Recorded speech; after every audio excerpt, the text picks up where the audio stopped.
Myself Sanjay Kumar Patel, working as a head of IPR BNS Group. Today I'm here to explain you about the career option in the pharmacy for specifically for the IPR, that is intellectual property right.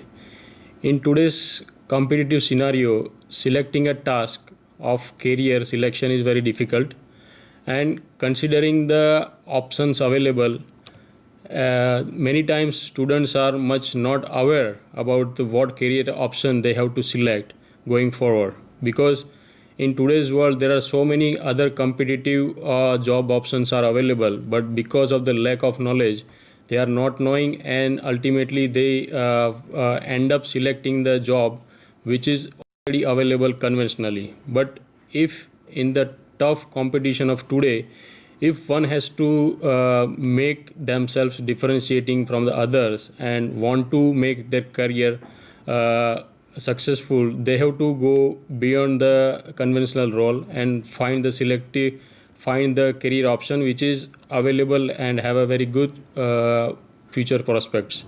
So here today's topic is career IPR as a career options, specifically for the pharmaceutical industry or pharmacy students.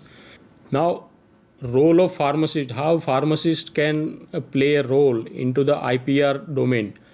Now, as I told you, the IPR, in terms of IPR, when you consider the patent, is a very technical part. All the product and the process involved in the patent protection has the technicality involved. All the inventions relates to any product or a process has a new invention that they are protecting. Now, in IPR subject domain, when you have to evaluate the particular patent from the pharmaceutical industry, the technical expertise is required. The person who do not have the understanding of the pharmacy subject cannot evaluate or cannot interpret the meaning or interpretation of the patent scope or its language. So that's the reason the technical expertise is required to work in a IPR domain for a particular pharmaceutical industry. Pharmaceutical invention is, so it's not a just simple one side invention. If you consider the pharmaceutical invention, there are so many inventions like product patent, compound patent, process patent, intermediate patent, formulation patent, medical device patent, dosage regimen patent, therapeutic delivery device patent.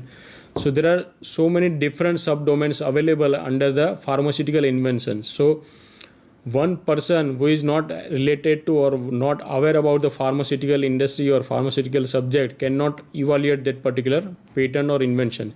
And that's why the pharmaceutical graduates are required to understand that particular subject knowledge as well as the invention of that particular patent, either it is a product or a process or a formulation. So if you consider the pharmacy subject, within the pharmacy subject there are so many sub-subjects like pharmaceutical technology, new drug delivery system, pharmacognosy, analytical chemistry, synthetic chemistry, and so on.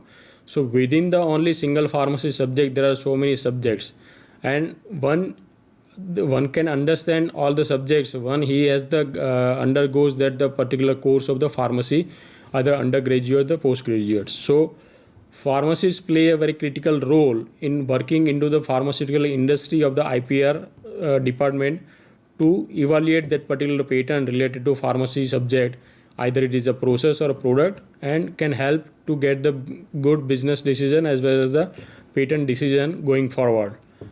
Pharma related IPR requires subject experts. As I like that one cannot evaluate the patent related to pharma if he is not a pharma graduate. So for working into the IPR department of any pharmaceutical industry, one must have the undergraduate or the postgraduate pharmacy education. It is a minimum. So that's why the pharmacist playing a very critical role into the IPR domain, specifically for the pharmaceutical industry working in the current scenario. When you consider the job profile in IPR, if suppose you planning to start your career in IPR and you are selected and going for the starting of the job, what type of job activity or job profile you should expect from your working into either industry or a law firm. The starting from the basic, the activity first is the search activity. You have to conduct the searches of particular pharmaceutical product or a formulation or a process or a chemist or any particular pharmaceutical compound into the various search databases. So in search databases, there are so many free databases as well as the paid databases available. So you have to conduct the searches on that particular databases. Second is the report preparation. After completion of your search, you have to prepare the report in terms of patentability report, in terms of the prior search report, in terms of freedom to operate report, in terms of IP clearance report. So all this sort of activity you have to do. The first is the search activity. After completing, you have to do the report preparation, and then also you have to be aware, or you will be get involved into the drafting of patent specification as well as the drafting the patent specification as well as the filing activity as at the Indian Patent Office as well as the some international patent office if that company is filing the patent into the international countries also. If you are also assigned to the trademark and design filing activity, then you have to conduct the trademark search and design search and all this and fulfill all the requirements for the filing the trademark as well as the design. Now, once you file your patent application into the India as well as any other country, you have to also maintain or handle all the prosecution, all the office action which comes from the patent office. You have to reply, you have to justify, you have to attend any oral hearing to the patent office to justify your patent invention and innovations to carry forward to the other stage of the patent application. Other than this, whatever the IP portfolio your company or organization is handling in terms of patent, trademark, copyright, designs and patent, international patent applications, you have to keep monitoring your IP portfolio for the maintenance for all the new upcoming activity, that is either replying any office actions, replying any oppositions or paying any maintenance fees or renewal fees. You have to maintain all the portfolio to make it up to date and the current status of that particular IP portfolio. Also, you have to also get involved into the opposing of any other's IPR or someone oppose the IPR of your organization. You have to reply to that oppositions. You can also get involved into the licensing activity of your IPR to others or getting license of IP of any other company to your company, as well as the any litigation that is get involved during your legal process. Suppose someone send you the legal notice that you are infringing their IPR, or you are sending the legal notice to any third party that saying that you are infringing our IPR rights. So during that litigation part also you have to get ready for preparing all the identification evidence and reports and all this. So these are the different activities you have to do on your day-to-day job profile when you are working into the IPR domain. Now, if we consider the desired quality into the candidate who is looking for a job into the IPR domain in the pharmaceutical industry, if you consider education-wise, it is the very first criteria is you should be either undergraduate or a postgraduate with the any particular pharmaceutical domain. That is the first requirement if you are considering yourself to be appear into the interview of IPR as a fresher. The very first requirement. The second requirement, that is the PG diploma in any patent subject or any IPR subject. That is always give you an added advantage, because other than your pharmacy or technical subject, you get some exposure about the basics of IPR, what is patent, what is trademark, what is copyright, what is design, and what actually the patent works, how it patent the industry works. So if you have the PG diploma in patent or IPR, it will give you an added advantage. Other than that, there is a patent agent exam that Indian government conducts every year. If you are able to qualify that as a patent agent, it is always a beneficial or plus point for you to crack the interview in the IPR industry. It is not mandatory, but it is, if you are able to crack during your undergraduate or a postgraduate, it will give you an added advantage to make yourself differentiating from the other fresher candidates who are appearing or competing for the IPR job into the pharma industry.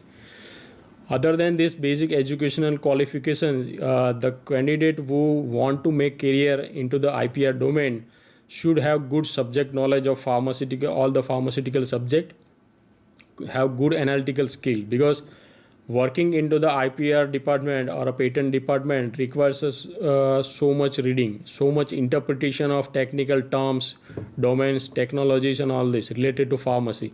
So you should have very thorough knowledge or very all clear understanding of the all subjects that you have considered during your pharmacy education, as well as you have good interpretation and analytical skill to interpret any particular language, technical language or technical domain which is written into the patent specification. You must have interest of the reading, because working in a patent department involves so much reading of the patent documents as well as the patent file histories, and all this means it requires lots of reading. So if reading is not your cup of tea, then it's not advisable for you to select this IPR as a career. You should have good drafting skill, because patent also involves the drafting of so many things, starting from the drafting of the patent reports, drafting of the patent specification that you are going to file at the patent office, as well as other international patent offices. So drafting is also one of the skill it is required if you want to pursue your career into the IPR industry. Is you should be ready to work, you should be ready to work for long on the desk, because just like in the pharmaceutical industry there are so many job options like formulation development, analytical chemistry, and all this. It requires practical lab work and all this. So in contrast to that, if you are planning to work into the IPR or patent department, your job is onto the office work and the desk job. You have to sit on your desk and read on in front of the computer screen very long time. So you should make yourself aware before selecting this IPR as a career in a very good manner, very advanced. You have to be ready to work on the desk or on the office seat for a longer period of time.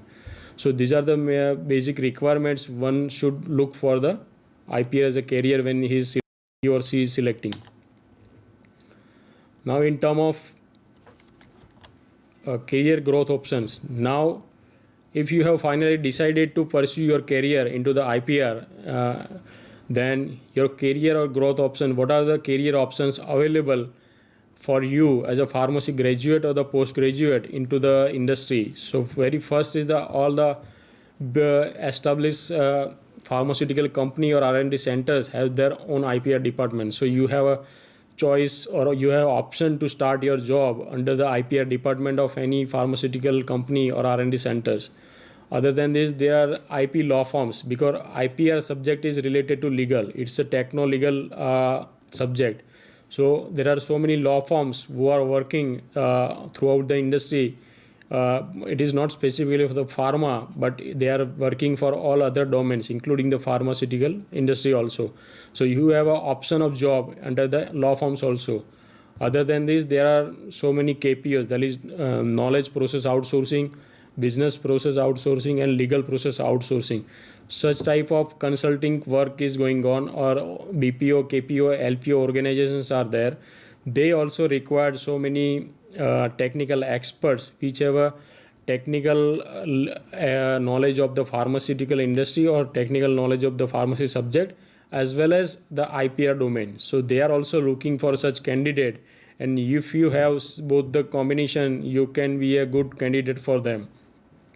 As well as there are so many IP database companies are there who are looking for a candidate with technical knowledge of pharmacy as well as the IPR domain to run their database to identify the particular patent or non-patent literature related to pharmacy or any particular subject domain, which they are ultimately arranging into their software database, and to provide the search database to the third party.